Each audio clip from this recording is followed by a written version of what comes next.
انتہائی واجب القدر واجب الاحترام دوستوں، بزرگوں، عزیز نوجوان ساتھیوں، گھر میں سماعت فرمانے والی میری باپردہ باعزت باوقار اسلامی ماں بہنوں اور بیٹیوں،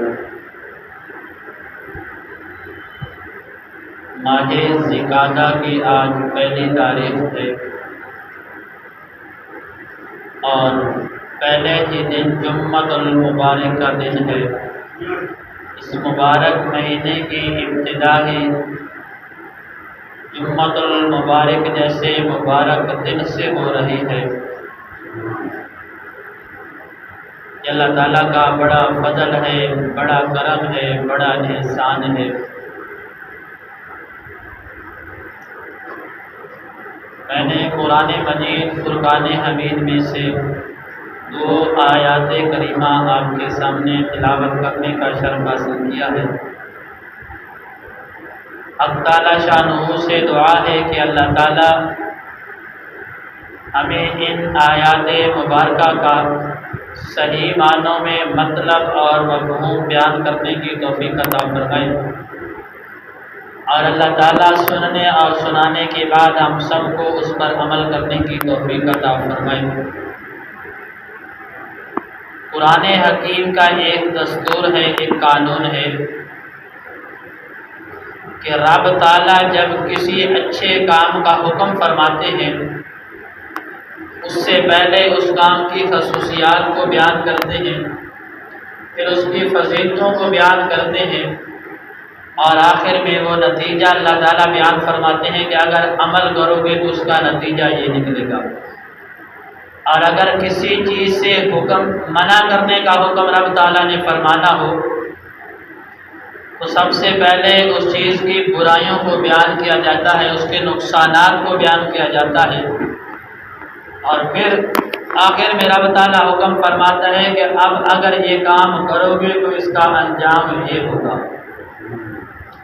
اور قرآن کا ایک ایسا دستور ہے، ایک ایسا طریقہ ہے، جس طرح ماں باپ اپنے بچے کو انگلی پکڑ کے چلنا سکھاتے ہیں، قرآن کریم اسی طرح رب تعالیٰ قرآن کے ذریعے اپنے بندے کی رہنمائی فرماتا ہے۔ قرآن میں رب تعالیٰ نے فرمایا یا ایھا الذین آمنوا استعینوا بالصبر والصلاۃ ان اللہ مع الصابرین، کہ اے ایمان والو، اے وہ لوگوں جو ایمان لائے ہو، جب تم دائرہ اسلام کے اندر آ گئے، اللہ کو مان لیا، جناب محمد رسول اللہ صلی اللہ علیہ وسلم کو اللہ کا آخری نبی مان لیا ہے، اس کے بعد آپ نے کیا کرنا ہے؟ وَاسْتَعِینُوا بِالصَّبْرِ وَالصَّلَاةِ، کہ بہت سارے حالات آئیں گے، مشکلات آئیں گے، بہت سارے حالات کا آپ کو سامنا کرنا پڑے گا۔ ان مشکل حالات میں آپ نے صبر سے کام لینا ہے اور نماز کے ذریعے اللہ سے مدد مانگنی ہے۔ یا ایھا الذین آمنوا استعینوا بالصبر والصلاۃ، کہ صبر اور نماز کے ذریعے اللہ تعالیٰ سے مدد مانگنی ہے۔ جب اللہ تعالیٰ سے صبر اور نماز کے ذریعے مدد مانگو گے پھر رب تعالیٰ نے فرمایا ان اللہ مع الصابرین، پھر میں رب تعالیٰ جو ہے صبر کرنے والوں کے ساتھ۔ اب صبر کیا ہے؟ کوئی مشکل وقت آیا، اگر رب تعالیٰ نے اس کی مثال بھی بیان کر دیا کہ اس طرح میں تمہیں آزماؤں گا بھی صحیح، تمہیں پختہ کرنے کے لیے، اور جو آخرت کا دائمی عذاب ہے اس سے بچانے کے لیے دنیا میں سے چند ایک امتحانات سے میں آپ کو گزاروں گا، اور اس میں آپ نے ثابت قدم رہنا ہے۔ جب آپ ثابت قدم رہو گے، صبر کرو گے، اگر آخر میں رب تعالیٰ نے فرمایا وبشر الصابرین، جب صبر کرو گے تو پھر آپ کے لیے خوشخبریاں بھی ہے میں رب تعالیٰ کی طرف سے۔ اب صبر کہ مشکل وقت آیا، کوئی چیز اللہ نے دی ہے واپس لے لی ہے، یہ بھی صبر ہے۔ رب تعالیٰ نے دی ہی نہیں ہے، اس کے اوپر بھی اللہ کا شکر ادا کرنا ہے، یہ بھی صبر ہے۔ اس سے پہلے آیت میں رب تعالیٰ نے یہی فرمایا فاذکرونی اذکرکم، میرے بندے میرا ذکر کرنا ہے اور میری نعمتوں کا شکر ادا کرنا ہے، میری نعمتوں کا شکر ادا کرنا ہے۔ اس سے اگلی آیت میں اللہ نے نماز اور صبر کا حکم دیا ہے۔ اور نماز، اگر نماز کی حقیقت کو دیکھا جائے تو انسان کی ساری عبادات کا یوں لگا لیں کہ نماز جو ہے وہ مجموعہ ہے، انسان کی ساری عبادتوں کا مجموعہ جو ہے یہ نماز ہے۔ اس کے اندر اللہ کا ذکر بھی آئے گا، اللہ کی نعمتوں کا شکر بھی آئے گا، پیارے آقا مدنی صلی اللہ علیہ وسلم کی ذات بابرکت پر درود بھی آئے گا، اور آخر میں دعا بھی آئے گی۔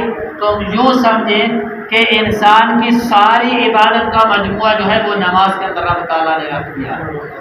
جو ساری عبادت کا نچوڑ ہے، مغز ہے، وہ کس کے اندر ہے؟ رب تعالیٰ نے نماز کے اندر رکھ دیا ہے کہ انسان اللہ کی ایک ایک نعمت کا شکر ادا کرتا ہے، صحت کا اور انسان کا۔ یہ رب تعالیٰ نے نماز میں حقیقت رکھی ہے، حکمت رکھی ہے کہ نماز کے اندر انسان کا ایک ایک عضو حرکت کرتا ہے۔ انسان کے 360 جوڑ ہے، نماز کے اندر ایک ایک جوڑ حرکت کرتا ہے، گویا کہ ایک ایک جوڑ جو ہے وہ اللہ کی نعمت پر اللہ کا شکر ادا کرتا ہے۔ جب وہ شکر ادا کرتا ہے، اور رب تعالیٰ نے فرمایا لَئِن شَكَرْتُمْ لَأَزِيدَنَّكُمْ، کہ اگر میرا شکر ادا کرو گے، میری نعمتوں پر میرا شکر ادا کرو گے، میں اور زیادہ دوں گا۔ جتنا زیادہ تم شکر ادا کرتے جاؤ گے، اتنا رب تعالیٰ میں زیادہ عطا کرتا جاؤں گا۔ اب عطا بھی رب نے کیا ہے، ہمارا اس میں کوئی کمال نہیں ہے، لیکن اس رب کے عطا کیے پہ اگر رب تعالیٰ کا شکر ادا کرو گے، وہ مزید عطا کرے گا۔ اور صحت سے بڑی کوئی نعمت نہیں ہے، صحت سے بڑی کوئی نعمت نہیں ہے۔ اور یوں سمجھیں جب ہم نماز پڑھ رہے ہیں تو ہم اللہ تعالیٰ کی جو نعمت صحت ہے اس کا بھی شکر ادا کر رہے ہیں۔ بھئی اللہ نے صحت دی ہے تو اللہ کی نماز پڑھ رہے ہیں، اللہ نے صحت دی ہے، کھڑے ہو کر نماز پڑھتے ہیں۔ اب ایک وقت آتا ہے مطلب کھڑے ہو کر نہیں نہ پڑھ سکتا، پھر قدر ہوتی ہے کہ کچھ وقت تھا میں کھڑے ہو کر نماز پڑھتا تھا، پھر قدر ہوتی ہے کہ آج میں بیٹھ کر پڑھ رہا ہوں، پھر وہ وقت آ جاتا ہے کہ انسان بیٹھ کر بھی نہیں پڑھ سکتا، پھر لیٹ کر پڑھنا پڑتی ہے، اشاروں سے کرنا پڑتی ہے، نماز ادا کرنا پڑتی ہے۔ جب وہ اشاروں سے نماز ادا کر رہا ہوتا ہے نا، پھر اسے اس نعمت کی قدر ہوتی ہے۔ ایک وقت تھا میں کھڑے ہو کر نماز پڑھا کرتا تھا، پھر وہ وقت آیا میں بیٹھ کر نماز پڑھا کرتا تھا، اور آج وہ وقت آ گیا ہے کہ میں لیٹ کر نماز پڑھ رہا ہوں۔ تو انسان کا ایک ایک عضو رب تعالیٰ کا شکر ادا کر رہا ہوتا ہے۔ جب شکر ادا کر رہا ہوتا ہے تو اللہ تعالیٰ اس کی صحت میں مزید اضافہ فرما دیتے ہیں، اللہ تعالیٰ اس کی صحت میں مزید برکت عطا فرما دیتے ہیں۔ تو یہ رب تعالیٰ کی برکت کے حصول کا ایک بہترین طریقہ جو ہے نماز ہے۔ اب صحت ہے تو سب کچھ ہے، اگر صحت نہیں ہے تو کچھ بھی نہیں ہے۔ آگے رب تعالیٰ نے فرمایا، میں نے کہا نا کہ رب تعالیٰ یوں تربیت کرتا ہے جیسے ماں باپ بچے کی انگلی پکڑ کے چلنا سکھاتے ہیں۔ اب رب تعالیٰ نے فرمایا کہ بندو ایمان بھی لا چکے ہو، ایمان لا چکے ہو، اللہ پر بھی اور اللہ کے رسول پر بھی ایمان لا چکے ہو، قرآن پر بھی ایمان لا چکے ہو، اللہ کے نبی کو اپنا آخری اللہ کا نبی مان لیا ہے۔ اب میں نے تھوڑا سا امتحان بھی تو لینا ہے نا، میں نے کتنی نعمتیں دی ہے، اور اتنی نعمتوں دینے کے بعد میں نے اعلان کیا ہے اگر میری نعمتوں کو شمار کرنے بیٹھ جاؤ شمار کر ہی نہیں سکتے۔ اتنی نعمتوں کے بعد میں نے تھوڑا سا امتحان لینا ہے، زیادہ نہیں، تھوڑا سا۔ لا یکلف اللہ نفسا الا وسعها، رب تعالیٰ نے قرآن کے اندر فرمایا اللہ تعالیٰ کسی بھی بندے کو اس کی طاقت سے زیادہ آزماتا نہیں ہے، اس کی ہمت اور طاقت سے زیادہ نہیں آزماتا، اس کی وسعت کے مطابق اللہ تعالیٰ اس کو کسی احکام کا حکم دیتے ہیں، طاقت سے زیادہ حکم نہیں دیتے۔ رب تعالیٰ فرماتا ہے وَلَا نَبْلُوَنَّكُمْ بِشَيْءٍ مِّنَ الْخَوْفِ وَالْجُوعِ وَنَقْصٍ مِّنَ الْأَمْوَالِ وَالْأَنفُسِ وَالثَّمَرَاتِ، رب تعالیٰ امتحان بھی اسی سے لیتا ہے جس سے رب تعالیٰ کو محبت ہوتی ہے، رب تعالیٰ کو پیار ہوتا ہے، جس رب تعالیٰ کو پیار ہوتا ہے۔ یہ رب تعالیٰ کی محبت کا تقاضا یہ کہ رب تعالیٰ میں آزما رہا ہے، وہ امتحان لیتا ہے۔ کافروں سے امتحان کیوں نہیں لیتا؟ کافر ہم سے زیادہ خوشحال ہیں، کافر ہم سے زیادہ خوشحال ہے، مال ان کے پاس زیادہ ہے، جائیداد ان کے پاس زیادہ ہے مسلمانوں کے بنسبت، کیونکہ رب تعالیٰ کو کافروں سے محبت نہیں ہے، مسلمانوں سے رب تعالیٰ کو محبت ہے۔ اس لیے تو رب تعالیٰ قرآن میں بار بار فرماتا ہے یا ایھا الذین آمنو، یا ایھا الذین آمنو، ایمان والوں کو مخاطب کر کے کہتا ہے۔ اور یہ ایک محبت کی علامت ہوتی ہے۔ ایک بڑا بندہ ہوتا ہے نا، بڑا کسی چھوٹے کو کہے نا بھائی جان، اس کو اتنی محبت نہیں ہوتی، اگر اس کا نام لے کر پکارتا ہے نا تو اسے اور زیادہ سے محبت چھلک رہی ہوتی ہے کہ وہ میرا نام لے کر مجھے پکار رہا ہے، اور زیادہ اس میں محبت ہوتی ہے۔ تو اللہ تعالیٰ ایمان والوں کو صفت ایمان سے، یا کوئی بندہ قابل ہوتا ہے، اس کے اندر کوئی قابلیت ہوتی ہے، اگر کوئی بندہ اس کی قابلیت سے پکارے نا، کسی اس کے عہدے سے پکارے، اسے اور زیادہ خوشی ہوتی ہے کہ میں کتنا قابل ہوں، میری قابلیت والے عہدے سے وہ مجھے پکار رہا ہے۔ تو مسلمان کا سب سے بڑا جو قابلیت والا عہدہ ہے وہ ایمان ہے، اس لیے رب تعالیٰ ہمیں ایمان والی صفت سے پکار رہا ہے کہ یا ایھا الذین آمنو، اے ایمان والو، میں نے تم سے امتحان لینا ہے، میں نے تمہیں آزمانا ہے، کس سے؟ وَلَنَبْلُوَنَّكُمْ بِشَيْءٍ مِّنَ الْخَوْفِ، بعض مرتبہ دنیا میں تمہیں خوف آئے گا، بیماری کا بھی ہو سکتا ہے، بیماری کا بھی ہو سکتا ہے، دشمن کا بھی ہو سکتا ہے، بھوک کا بھی ہو سکتا ہے، بہت سارے معاملات میں تمہیں خوف سے آزماؤں گا، لیکن تم نے کیا کرنا ہے؟ ثابت قدم رہنا ہے۔ جناب محمد رسول اللہ صلی اللہ علیہ وسلم، لقد کان لکم فی رسول اللہ اسوۃ حسنہ، رب تعالیٰ قرآن کے اندر فرماتا ہے جناب محمد رسول اللہ صلی اللہ علیہ وسلم کی ذات بابرکت جو ہے یہ تمہارے لیے بہترین نمونہ ہے۔ فرمایا رسول اکرم صلی اللہ علیہ وسلم ہجرت والی رات، اب دیکھیں ہوتا ہوئی ہے جو منظور خدا ہوتا ہے، جب بندہ ہمت نہیں ہارتا، جب بندہ ہمت ہار جاتا ہے نا وہ سب کچھ ہار جاتا ہے۔ اب 1500 یا 1400 کافر آقا علیہ السلام کے گھر کا محاصرہ کیا ہوا ہے، تلوار نیام سے بارے معاذ اللہ ثم معاذ اللہ کہ ہم نے حضور صلی اللہ علیہ وسلم کو شہید کر دینا ہے۔ بھائی کیسے کر سکتے ہو؟ جب رب تعالیٰ کا حکم ہی نہیں ہے کوئی کچھ بھی نہیں کر سکتا۔ اللہ پر یقین تھا، وَمَا رَمَيْتَ إِذْ رَمَيْتَ۔ اب انسان کی عقل میں نہیں آتا کہ ایک مٹھی میں ریت ہو، ایک مٹھی میں مٹی یا ریت ہو، وہ پھینکی جائے اور 1500 کافر اندھے ہو جائیں، یہ عقل میں آتا ہے؟ عقل تسلیم نہیں کرتی ہے۔ لیکن جب رب تعالیٰ کا حکم ہو پھر عقل وہاں پر کچھ نہیں کر سکتی۔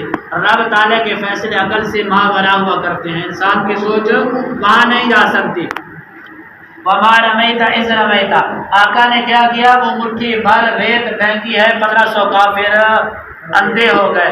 آقا علیہ السلام مختصر مدینہ میں پہنچ گئے۔ امتحانات کے بعد پھر وہ دن بھی آ گیا جو کافر مکہ سے نکال رہے تھے، آقا علیہ السلام فتح کا جھنڈا لے کر مکہ میں داخل ہو رہے تھے، فتح کا جھنڈا لے کر مکہ میں داخل ہو رہے، وہی کافر جو آقا علیہ السلام کو مکہ سے نکال رہے تھے آج پاؤں پکڑ رہے تھے، آج وہی پاؤں پکڑ رہے تھے۔ تو خوف کے بعد آخر میں اللہ نے فرمایا نا وَبَشِّرِ الصَّابِرِينَ، میں خوشخبری بھی دوں گا۔ پھر اللہ تعالیٰ نے فرمایا وَلَنَبْلُوَنَّكُمْ بِشَيْءٍ مِّنَ الْخَوْفِ وَالْجُوعِ، میں بھوک دے کر بھی آزماتا ہوں، میں بھوک دے کر۔ اب انسان کے اوپر دو قسم کی حالت ہوتی ہے، ایک مجبوری کی حالت میں، ایک ہوتا ہے اختیاری کی، انسان کے اپنے اختیارات میں ہوتا ہے۔ مجبوری کی حالت میں یوں ہے، فصل پکی ہوئی ہے، فصل پکی ہوئی ہے، طوفان آیا، بارش آئی، اولے پڑے، ساری فصل تباہ ہو گئی، ساری فصل تباہ ہو گئی۔ اس کے اوپر انسان اللہ کا شکر ادا کرے، یا اللہ تیرا شکر ہے، تو نے ہی دی تھی، تو نے ہی واپس لے لی ہے۔ یہ تو تھا ایک مجبوری کی حالت میں وہ اللہ کا شکر ادا کر رہا ہے۔ ایک یہ کہ انسان کے اختیار میں ہے کہ فصل پکی ہے، پھل پکا ہے، انسان نے فصل کاٹی ہے، گندم گھر میں لے آیا، دروازے پہ سائل آیا کہ آپ کی گندم ہے، میرے پاس کچھ نہیں، اللہ کے نام پہ کچھ دے دے، اس نے اٹھائی دے دی، دوسرا آیا اس کو بھی دے دی، تیسرا آیا اس کو بھی دے دی، حتیٰ کہ ساری اٹھا کر دے دی ہے۔ اب اپنے پاس کچھ بھی نہیں بچا، وہی فقر و فاقہ ایک وقت کا ملتا ہے، ایک وقت کا نہیں ملتا۔ شکر اور صبر اس نے پہلی حالت میں بھی کیا ہے، شکر اور صبر دوسری حالت میں بھی کر رہا ہے، لیکن دوسری حالت جو ہے یہ رب تعالیٰ کو زیادہ پسند ہے، رب تعالیٰ کو زیادہ پسند ہے کہ رب تعالیٰ نے تجھے اختیار دیا ہے، تو نے فصل کاٹی ہے، سمیٹی ہے، گھر میں لے آیا ہے، اب اپنی مرضی سے دے رہا ہے اور اللہ کی رضا کے لیے دے رہا ہے، یہ رب تعالیٰ کو زیادہ پسند ہے۔ اور یاد رکھنا، جب رب تعالیٰ کے راستے میں نہ دیں، گندم گھر میں لا کر رکھ دیں، بندہ مطمئن ہو جاتا ہے کہ اب بچ گئی ہے، سارے معاملات سے، بارش سے، اولوں سے، طوفان سے بچ چکی ہے گھر میں۔ اگر وہ رب تعالیٰ چاہے نا تو گھر میں بھی تباہ و برباد کر سکتا ہے، اس کے اختیار میں ہے، جو کرنا چاہے وہ کر سکتا ہے۔ رب تعالیٰ فرماتا ہے میں بھوک سے بھی آزماتا ہوں، دو طریقے سے آزماؤں گا، ایک تیرے اختیار میں ہے، ایک میرے اختیار میں ہے، لیکن مجھے پسند وہ ہے جو تیرے اختیار میں ہے، وہ مجھے زیادہ پسند ہے۔ اور آخر میں کیا فرمایا؟ بِشَيْءٍ مِّنَ الْخَوْفِ وَالْجُوعِ وَنَقْصٍ مِّنَ الْأَمْوَالِ۔ لوگ کہتے ہیں مال فتنہ ہے، مال فتنہ نہیں ہے، مال اللہ کی نعمت ہے، مال اللہ کی نعمت ہے، اولاد بھی اللہ کی نعمت ہے، مال اللہ نے دیا ہے، اللہ نے واپس لے لیا ہے، اللہ کا شکر ادا کرتا ہے، یا اللہ تو نے ہی دیا تھا، تو نے ہی واپس لے لیا۔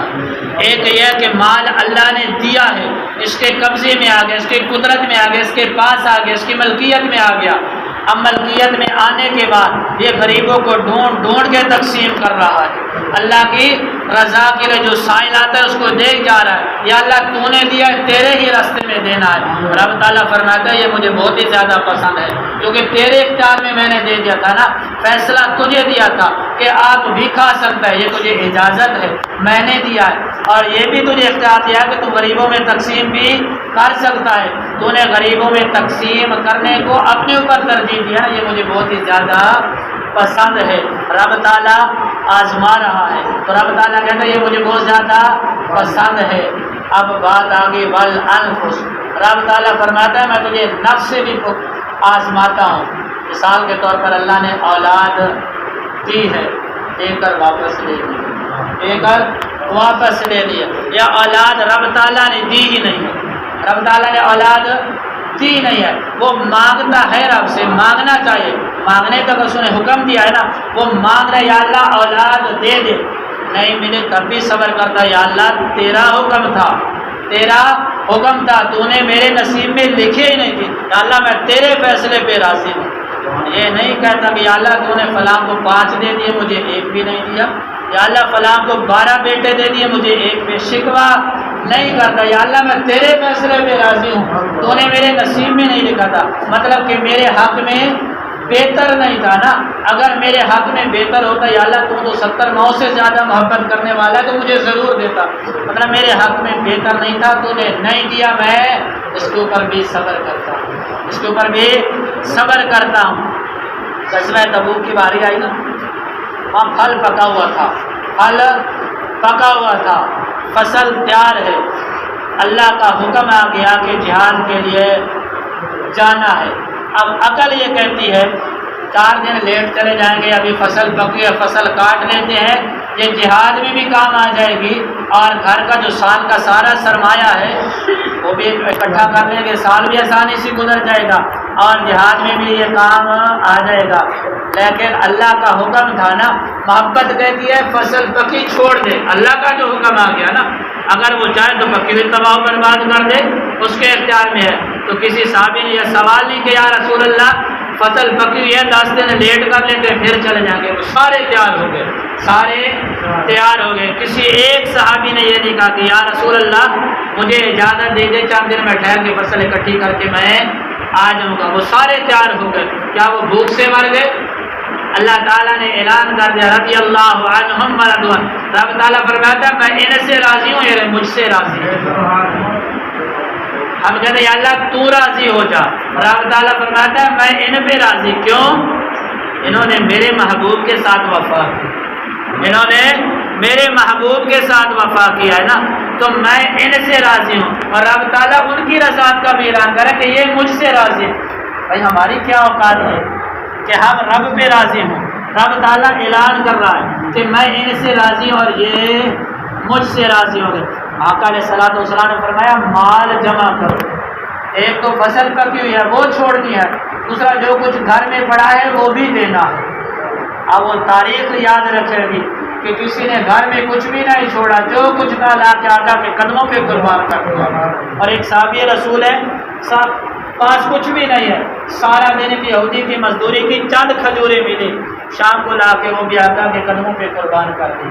تو آقا علیہ الصلوۃ والسلام نے فرمایا میرے صحابہ جو مال کا ڈھیر لگا ہوا ہے نا، یہ جو میرے صحابی کھجوریں لے کر نا، یہ سب سے اوپر نمایاں کر کے رکھنی ہے۔ دیکھنا کتنی محبت سے یہ لے کر آیا ہے کہ سارا دن ایک یہودی کی مزدوری کی ہے، شام کو چند کھجوریں ملی ہیں اور یہ لا کر میرے قدموں پہ قربان دی ہے، اللہ کے راستے میں قربان کر دی ہے، سب سے اوپر نمایاں کر کے رکھنی ہے۔ جس کے اوپر اللہ کا محبوب خوش ہوا ہوگا وہ کتنا خوش نصیب ہوگا، وہ کتنا خوش نصیب ہوگا، اور وہ مال کتنی برکت والا ہوگا، وہ کتنے خوش نصیب ہوں گے جنہیں آقا کے قدموں پہ مال قربان کیا ہوگا، اپنے ہاتھوں سے آقا کے قدموں میں لا کر رکھا ہوگا، وہ کتنے خوش نصیب لوگ تھے۔ تو اللہ مال سے بھی آزماتا ہے، اولاد سے بھی آزماتا ہے، بھوک سے بھی آزماتا ہے، پھل دے کر بھی آزماتا ہے، پھل لے کر بھی آزماتا ہے، اولاد دے کر بھی آزماتا ہے، اولاد لے کر بھی آزماتا ہے۔ اللہ نے اولاد دی ہے، اللہ تعالیٰ کی بہت بڑی نعمت ہے، اولاد بہت بڑی نعمت ہے۔ جس کی اولاد نہیں ہے نا اس سے پوچھو کہ اولاد کی قدر کیا ہوتی ہے۔ اولاد کی قدر یہ اللہ تعالیٰ کی بہت بڑی نعمت ہے، اور اگر اللہ اولاد دے کر واپس لے لینا، یہ اولاد نہ ہونے سے بڑا صدمہ ہوتا ہے۔ ایک کو دی نہیں ہے نا، اور ایک کو دے کر واپس لے لی ہے، اب یہ جو دے کر واپس لینا ہے نا یہ اور بڑا صدمہ ہوا کرتا ہے۔ لیکن اس کے اوپر اللہ نے جو اجر رکھا ہے نا، اتنا بڑا اجر ہے، جس کو اللہ نے اولاد دے کر واپس لی ہے لیکن اس نے اس کے اوپر بھی اللہ کا شکر ادا کیا ہے۔ حدیث میں آتا ہے کہ وہ بندہ جس کو اللہ نے اولاد دی بچپن میں واپس لی، بچپن میں واپس لے لے، جب وہ اسرائیل آتے ہیں اس بچے کی یا بچی کی روح قبض کرتے ہیں اور اللہ تعالیٰ کی طرف واپس لوٹتے ہیں، رب تعالیٰ سوال فرماتے ہیں کہ اے اسرائیل، میرے بندے کا تو جگر توڑ کے لایا ہے، اولاد جگر ہوتا ہے نا، میرے بندے کا تو جگر توڑ کے لایا ہے، جب تو میرے بندے کا جگر توڑ رہا تھا، اس کے جگر کا ٹکڑا یہ کاٹ رہا تھا، اس کی کیفیت کیا تھی؟ اس وقت اس کی بیٹی کی ماں کی کیفیت کیا تھی؟ اس بچے کی باپ کی کیفیت کیا تھی؟ تو وہ عرض کرتا ہے یا اللہ وہ تڑپ رہا تھا، وہ تڑپ رہا تھا، اس نے بچے کو تڑپتے دیکھا ہے تو ماں یا اللہ تڑپ رہی تھی، اس کی آنکھوں میں آنسو تھے، یا اللہ اس کا باپ بھی تڑپ رہا تھا، اس نے بڑے حربے کیے ہیں کسی طریقے میرا بیٹا بچ جائے، کسی طریقے میری بیٹی بچ جائے، لیکن جو کہ تیرا حکم تھا یا اللہ میں نے اس کی روح قبض کر لیا، وہ تڑپا ضرور ہے، آنکھوں سے آنسو اس نے ضرور بہائے ہیں، اسے صدمہ ضرور پہنچا ہے، لیکن یا اللہ وہ آخر میں یہ کہتا انا للہ و انا الیہ راجعون، اس کی زبان پہ شکر کے لفظ تھے، یا اللہ میں تیرے فیصلے پہ قربان جاؤں، میں تیرے فیصلے پہ راضی ہوں۔ رب تعالیٰ فرماتے ہیں میرے فرشتوں مجھے پتا تھا، میں سب کچھ جانتا ہوں، لیکن میں نے آپ کو گواہ بنانے کے لیے یہ پوچھا ہے کہ کل جب قیامت کا دن ہوگا نا، قیامت کا دن نفس و نفسی کا عالم ہوگا، جب حساب کتاب شروع ہوگا، یہی معصوم بچہ، یہی معصوم بچی اپنے باپ کو ماں کو پہچان لے گا، جب حساب کتاب شروع ہوگا نا تو یہ اپنی ماں کے ساتھ جا کے لپٹ جائیں گے، یا اپنے باپ کے ساتھ یہ بچہ لپٹ جائے گا، کہے گا یا اللہ دنیا میں تو نے مجھے اس سے جدا کر لیا تھا، یا اللہ باپ کو مجھے باپ سے جدا کر لیا تھا، یا اللہ آج بھی تو جدا کرنا چاہتا ہے، یا اللہ آج میں جدا نہیں ہونے دوں گا، دنیا میں تیرا فیصلہ تھا، یا اللہ میرا باپ بھی راضی ہو گیا تھا، یا اللہ میں تو مجبور تھا میں بھی راضی ہو گیا تھا، یا اللہ آج میں اس کو جدا نہیں ہونے دوں گا۔ رب تعالیٰ فرمائے گا میں نے حساب کرنا ہے، اس کے لیے جہنم کا فیصلہ ہے، اس نے اعمال جہنم والے کیے ہیں، وہ معصوم بچہ کہے گا یا اللہ پھر میں نے بھی جنت میں نہیں رہنا، مجھے بھی جہنم میں، سبحان اللہ، میں نے جنت میں نہیں رہنا، یا اللہ مجھے بھی جہنم میں بھیج دے۔ رب تعالیٰ فرمائے گا یہ تو میرے عدل کے خلاف ہے نا کہ میں جنت میں بھیج کر دوزخ میں بھیج دوں، یہ تو میرے عدل کے خلاف ہے کہ جنت سے نکال کر جہنم میں بھیج دوں گا۔ اور میرے فضل کا یہ تقاضا ہے کہ جو جہنم میں اس کو نکال کر جنت میں بھیج دوں۔ میرے عدل کے خلاف ہے کہ جنت سے نکال کر جہنم میں بھیج دوں، لیکن میرے فضل اور رحمت کا یہ تقاضا ہے کہ میں جہنم سے نکال کر جنت میں بھیج دوں۔ تو میں رب یہ فیصلہ کرتا ہوں کہ آج میں آپ کو جدا نہیں کرنا چاہتا۔ رب تعالیٰ ان کے جہنم کے فیصلے کو واپس کریں گے اور ان کو بھی جنت میں جنت میں بھیج دیں گے۔ اس سے بڑا کوئی انعام ہو سکتا ہے بھائی؟ کتنا بڑا انعام ہے، وہ کتنی غفور الرحیم ذات ہے، کتنی کریم ذات ہے، لیکن انسان بڑا غافل ہے نا، بڑا غافل انسان ہے، یہ غفلت میں بیچارہ ڈوبا ہوا ہوتا ہے۔ لیکن جب مشکل وقت آتا ہے نا، بعض مرتبہ یہ صبر کا جو ہے نا دامن چھوڑ دیتا ہے اور زبان سے وہ کفریہ لفظ نکال بیٹھتا ہے جو اس کے لیے آخرت میں بھی بربادی کا سبب بن جاتا ہے اور دنیا میں بھی۔ اب اگر دنیا میں کسی کے اللہ نے اولاد لے لی، مال لے لیا، جان لے لی، اگر وہ اللہ کا شکر ادا کر لے، اس کے اوپر صبر کر لے، یہ چند دن کی تکلیف ہے، ایک نہ ایک دن ختم ہو جائے گی، اور آخرت والی جو زندگی ہے وہ ہمیشہ ہمیشہ والی ہے، اور وہاں رب تعالیٰ آسانیاں پیدا فرما دے گا۔ آخر میں ایک جملہ، رب تعالیٰ بندے کو آزماتا ہے، رب تعالیٰ بندے کو آزماتا ہے، آزمائشیں بڑی آتی ہے۔ میرے نوجوان دوست بیٹھے ہو، بڑی توجہ سے آپ نے یہ جملہ سننا ہے، رب تعالیٰ کے ساتھ مقابلہ کبھی نہ کرنا۔ بعض مرتبہ نا ہم اللہ کے ساتھ مقابلہ کرتے ہیں، اللہ کے ساتھ مقابلہ کرتے ہیں، زندگی اور موت اللہ کے ہاتھ میں ہے، جو رب نے لکھا ہے نصیب میں وہ ضرور ملے گا۔ کوئی لاکھ کوشش کر لے، دنیا کا بڑے سے بڑے ظالم جابر حکمران اٹھ کے آ جائے نا، جو رب نے نصیب میں لکھا ہے نصیب کسی کا کوئی نہیں چھین سکتا۔ ایسے ہوتا ہے کہ نہیں؟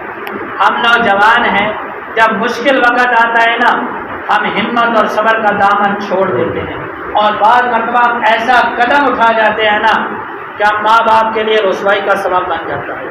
ہمارے لیے تو بننا ہی بننا ہوتا ہے نا، ماں باپ کے لیے وہ رسوائی کا سبب بن جاتا ہے۔ اگلے دن ایک واقعہ ہوا، اکثر ہوتے ہیں، روزانہ ہوتے ہیں نا، کہ فلاں کے بیٹے نے خودکشی کر لی، ہوتا ہے نا ایسے۔ اللہ تعالیٰ کسی باپ کو یہ دن دیکھنا نصیب نہ کرے، یہ دن باپوں کو، ماں باپ کو دیکھنا نصیب نہ کرے، یہ بڑا اذیت ناک دن ہوتا ہے۔ مجھے وہ جنازہ پڑھانا نصیب ہوا، بعض علماء فتویٰ لگاتے ہیں کہ ایسا فیل کرنے والے کا جنازہ نہیں پڑھانا چاہیے، اور ایسا فیل کرنے والے کا جنازہ نہیں پڑھنا چاہیے جو خودکشی کرتا ہے۔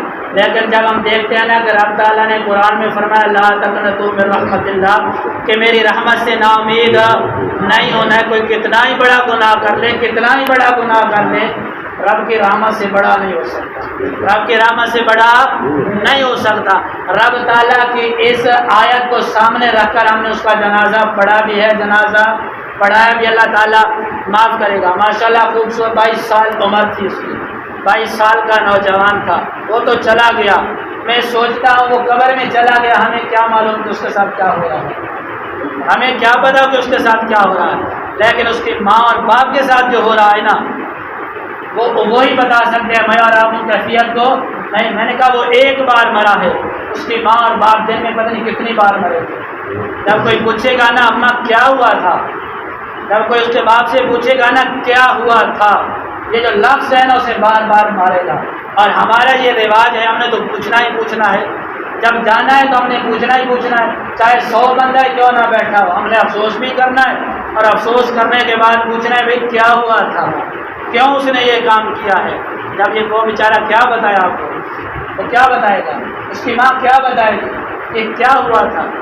اب وہ مرے گی، اس کا باپ مرے گا۔ اس لیے نوجوانوں ہمت کیا کرو، صبر کا دامن کبھی نہ چھوڑنا، اللہ پہ فیصلہ چھوڑ دیا کریں۔ اگر مشکل حالات آ بھی جائیں نا، جو چند دن میں ختم ہو جائیں گے، یار مرنے کے بعد تو ختم ہو ہی جائیں گے نا، کتنے دن رب نے زندگی لکھی ہے، جب تک زندہ رہنا ہے تب تک یہ حالات رہیں گے نا، جب مر جائیں گے تب تو یہ حالات ختم ہو جائیں گے نا۔ لیکن کبھی اپنے ہاتھ سے موت کو گلے نہ لگانا، کبھی نہ لگانا۔ حدیث میں آتا ہے جو بندہ خودکشی کرے گا، جس حال میں وہ مرے گا نا، قیامت تک اسی حالت میں رہے گا، قیامت تک اسی حالت میں۔ کسی نے گولی ماری ہے وہ قیامت تک اپنے آپ کو گولی ہی مارتا رہے گا، کسی نے گلے میں پھندا ڈالا ہے وہ قیامت تک اسی حالت میں رہے گا، کسی نے زہر کھایا ہے وہ قیامت تک اسی حالت میں رہے گا۔ یہ اللہ تعالیٰ کی طرف سے بہت بڑی آزمائش ہے۔ قیامت کب آئے گی کسی کو پتہ ہے؟ کتنے سال بعد آئے گی؟ اتنے سال اس نے اسی حالت میں رہنا ہے۔ آخر میں دعا ہے اللہ تعالیٰ سے یہی دعا کیا کرے۔ اور ایک میں آپ کو آج وظیفہ بتانے لگا ہوں اور اس کو دل پہ لکھ لینا ہے، یا اللہ میں حق حلال کی موت دے۔ اللہ تعالیٰ سے بڑا کائنات میں کوئی امین نہیں ہے، کائنات میں کوئی امین۔ ہم دعا مانگتے ہیں یا اللہ موت کے وقت کلمہ نصیب کرنا۔ اللہ کے پاس ہم امانت نہ رکھ لیں کلمہ، اللہ کے پاس یہ کلمہ امانت رکھتے ہیں۔ ایک بندہ کلمہ پڑھتا ہے دن میں، جب وقت ملے نا کلمہ پڑھتے رہیں۔ جب یہ کلمہ پڑھ لیں کہ یا اللہ یہ میرا تیرے پاس امانت ہے، جب میری موت کا وقت آنا یہ مجھے میری امانت واپس کر دے۔ یا اللہ یہ میرا کلمہ تیرے پاس امانت ہے، میں امانت رکھ رہا ہوں اور یہ میرے موت کے وقت تک تیرے پاس امانت ہے۔ جب میرا موت کا وقت آ جانا یا اللہ یہ کلمہ مجھے میرا امانت واپس کر دینا۔ کبھی امانت میں خیانت رب تعالیٰ نہیں کرے گا اور یہ ضرور واپس کرے گا۔ اگر 1,00,000 مرتبہ تو نے کلمہ پڑھ کر رب کے پاس یہ امانت رکھا ہے نا تو یہ 1,00,000 مرتبہ موت کے وقت تجھے تیری امانت واپس ملے گی۔ اگر 1,00,000 مرتبہ تو نے درود شریف پڑھا ہے، اللہ کے پاس امانت رکھا ہے، یہ موت کے وقت تجھے تیری امانت واپس ملے گی۔ نماز پڑھ، نماز کے بعد کہ یا اللہ یہ تیرے پاس امانت ہے۔ قرآن پڑھ کہ یا اللہ یہ تیرے پاس امانت ہے۔ صدقہ دے کہ یا اللہ یہ تیرے پاس امانت ہے۔ جو نیکی کا کام کر کہ یا اللہ تیرے پاس امانت ہے، موت کے وقت مجھے واپس کر دے۔ تو یہ موت کے وقت رب تعالیٰ ضرور واپس کرے گا۔ یہ وظیفہ ہے اور آج آپ نے دل پہ لکھ لینا ہے اور آج سے یہ شروع کر دینا ہے۔ انشاءاللہ اللہ تعالیٰ موت کے وقت آپ کے لیے بھی آسانی فرمائے گا اور اس عاجز کے لیے بھی آسانی فرمائے گا۔ دعائیں جو کچھ پڑھا ہے سنا ہے اللہ تعالیٰ